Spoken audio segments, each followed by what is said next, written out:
My son has been hospitalized for last few days.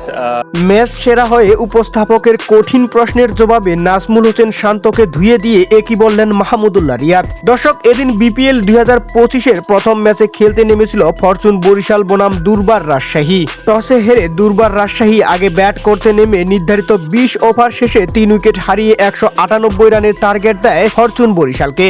আর তার জবাবে Fortune Barishal bat করতে নেমে যেন রীতিমতো ব্যাটিং বিধ্বস্ততায় পড়ে।